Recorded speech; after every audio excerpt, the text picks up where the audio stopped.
আসসালামু আলাইকুম, হোম ম্যাথে স্বাগত জানাচ্ছি নতুন ভিডিওতে। আজকে আমরা বীজগাণিতিক রাশির উপরে একটি সৃজনশীল প্রশ্ন সমাধান করার চেষ্টা করব। আশা করি ভিডিওটি কাজে লাগবে।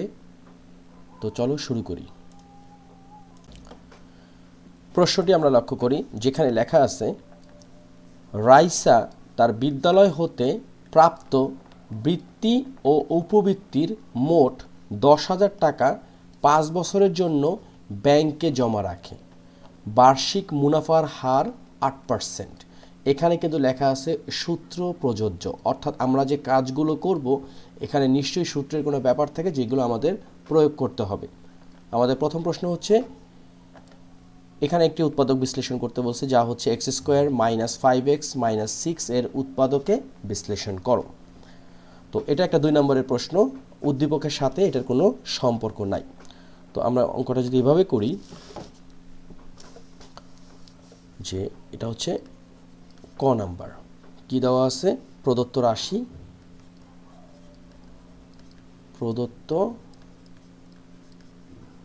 রাশি যেটা হচ্ছে x² - 5x - 6। তো এটা খুব সহজেই আমরা সমাধান করতে পারবো, কারণ এটা একটা মিডল টার্ম ফ্যাক্টর হতে যাচ্ছে। তো প্রশ্নটার উত্তরটা হচ্ছে এরকম,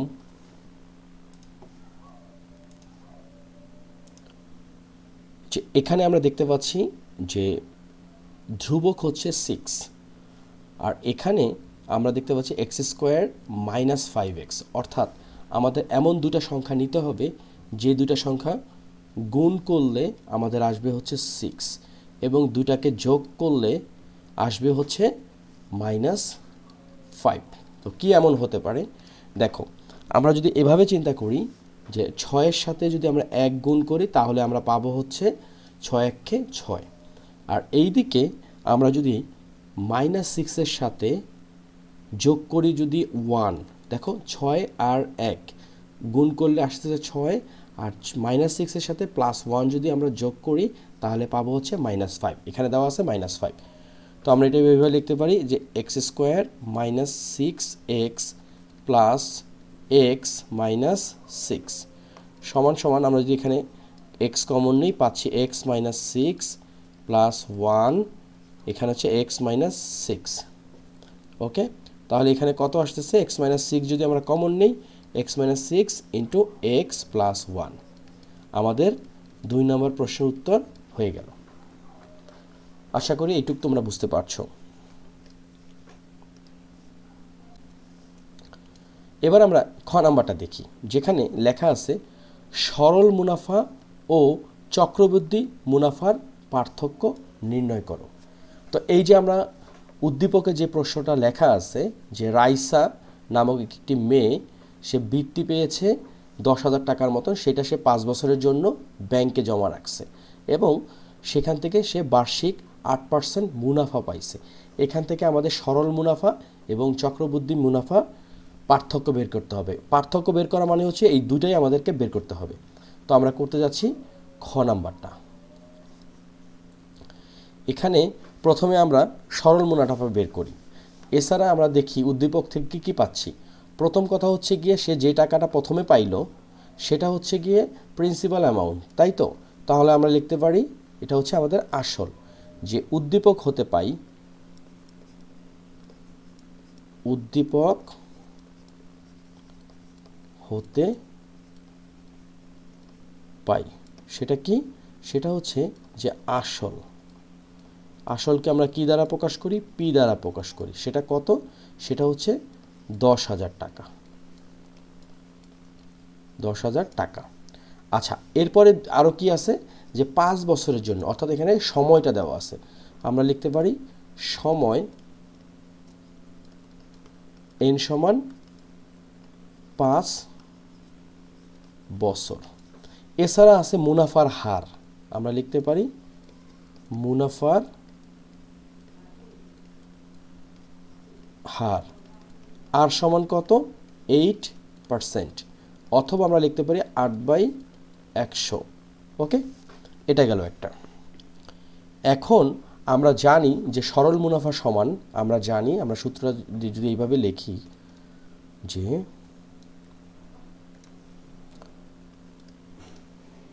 সরল মুনাফা। সরল মুনাফার সূত্রটা কি? সরল মুনাফা হচ্ছে I = PNR। তো পি কত? পি হচ্ছে 10,000, এখানে আর কমা দেওয়ার প্রয়োজন নেই। 10,000 ইন্টু এন হচ্ছে 5 বছর ইন্টু আর হচ্ছে 8/100। তাহলে আমরা কত পাচ্ছি? এই শূন্য কাটা, এই দুইটা শূন্য কাটা গেল, 5 8 40, আর এখানে যে দুইটা শূন্য আছে এই শূন্য, অর্থাৎ সরল মুনাফা হচ্ছে তার কত? 4,000 টাকা। তো এটা আমরা পাইলাম, এটা হচ্ছে টাকা। এখন আমাদের যেটা বের করতে হবে সেটা হচ্ছে চক্রবৃদ্ধি মুনাফা। তো চলো চক্রবৃদ্ধি মুনাফাটা আমরা বের করি। চক্রবৃদ্ধি মুনাফা বের করতে গেলে আমাদের যে কাজটা করতে হবে, তার আগে আমরা একটা জিনিস লিখি, যে আমরা জানি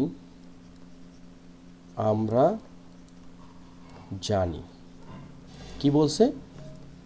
চক্রবৃদ্ধি মুনাফা। চক্রবৃদ্ধি মুনাফাটা কি?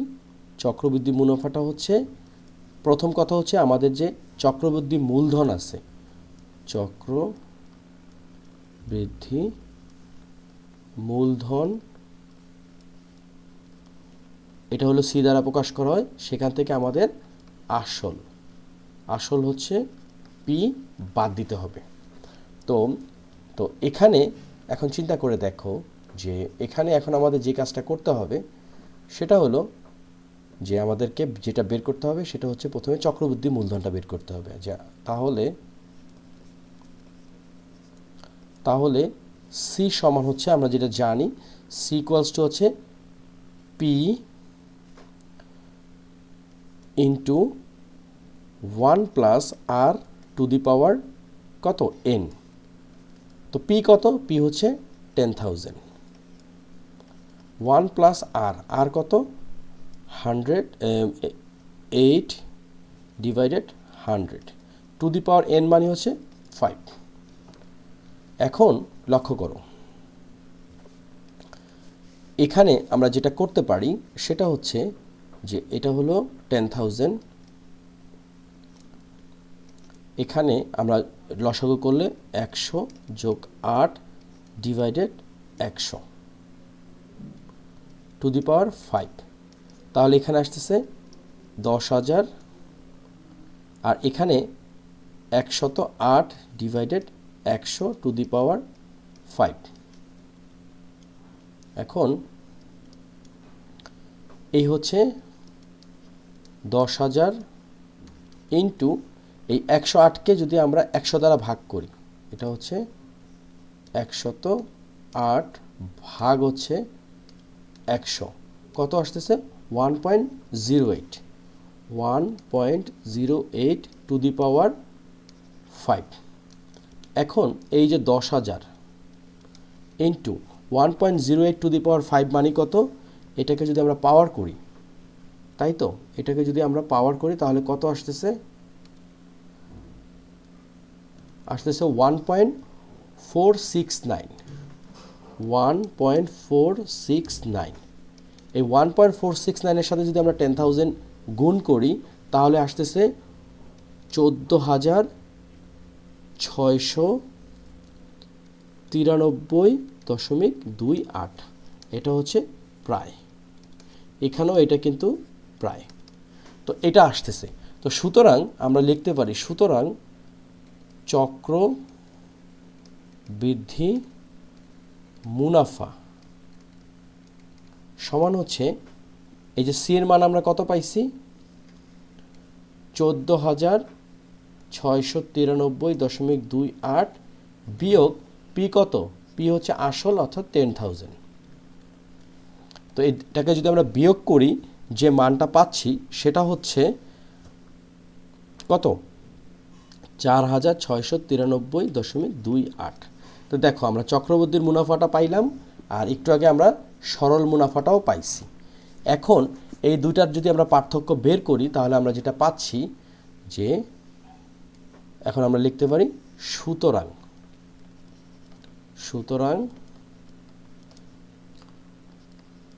চক্রবৃদ্ধি মুনাফা সমান হচ্ছে কত 4693.28 আর এটা হচ্ছে সরল মুনাফা সেটা কত 4000। এখন এটাকে যদি আমরা পার্থক্য করি পার্থক্য কত 693.28 দেখো সহজেই কিন্তু আমরা অঙ্কটা করে ফেললাম। তো এভাবে যদি আমরা প্র্যাকটিস করি এবং বুঝে শুনে করি যে কোনো অঙ্কই আমাদের কাছে সহজ মনে হবে। তো চলো আমরা গ নাম্বার অঙ্কটা করে ফেলি। গ নাম্বার সরল মুনাফার ক্ষেত্রে উক্ত টাকা কত বছরে মুনাফা আসলের দ্বিগুণ হবে। দেখো এখানে কিন্তু দুটা বিষয় আছে, একটা হচ্ছে সরল মুনাফা আর একটা হচ্ছে মুনাফা আসলে দ্বিগুণ হবে। তো প্রথম কথা হচ্ছে গিয়ে আমরা যদি একটু নোট লিখি বা এভাবে যদি লিখি, এটা হচ্ছে গ নাম্বার, যে এখানে আসল কত, আসল হচ্ছে পি সমান এই যে 10,000 টাকা। তো এটা আমরা লিখে রাখি 10,000 টাকা। আচ্ছা মুনাফা আসলটা কি হবে, এখানে বলছে যে কত বছরে মুনাফা আসল দ্বিগুণ হবে। মুনাফা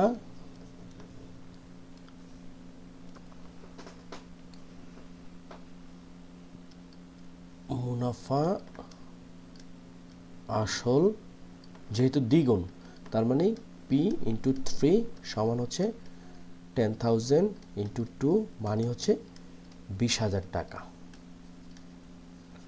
আচ্ছা সরল মুনাফার ক্ষেত্রে উক্ত টাকা কত বছরে মুনাফা আসলের দ্বিগুণ হবে। এখন তাহলে মুনাফাটা কি হবে, সুতরাং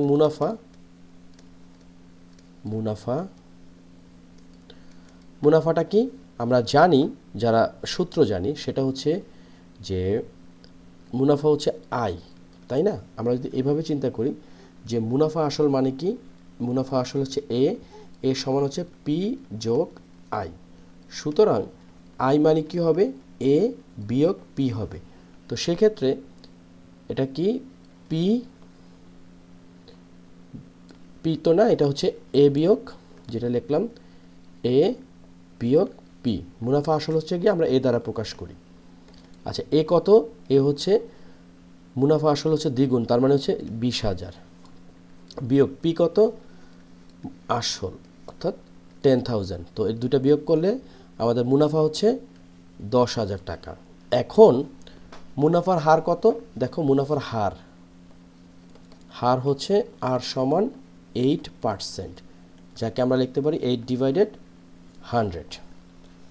এখন আরেকটা বিষয় হচ্ছে গিয়ে যে কত বছরে মুনাফা আসলে দ্বিগুণ হবে।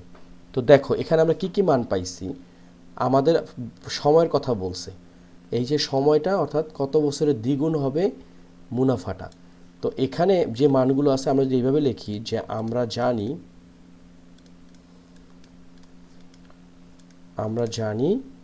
I equals to P N R.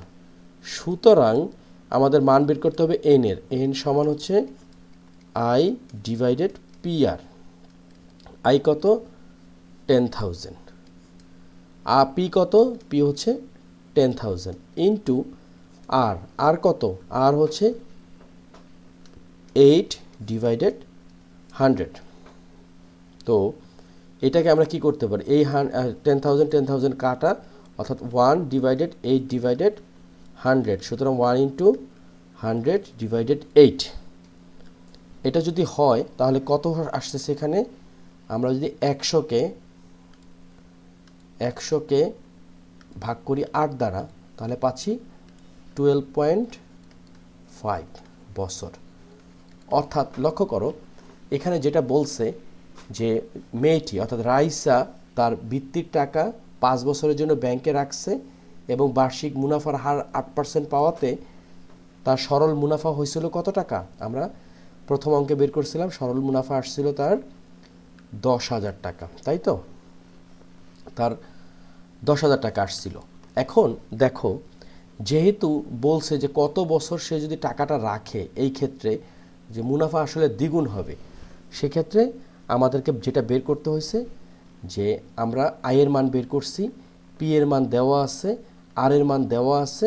সুতরাং আমরা এই যে জিনিসগুলো আছে আই, পি, এন, আর, যে কোনো মানই বের করতে পারবো যদি আদার্স মানগুলো দেওয়া থাকে। তো সব মানগুলোই আমরা বের করতে পারছি। আই হচ্ছে 10,000, আসল হচ্ছে 10,000, আর হচ্ছে 8%।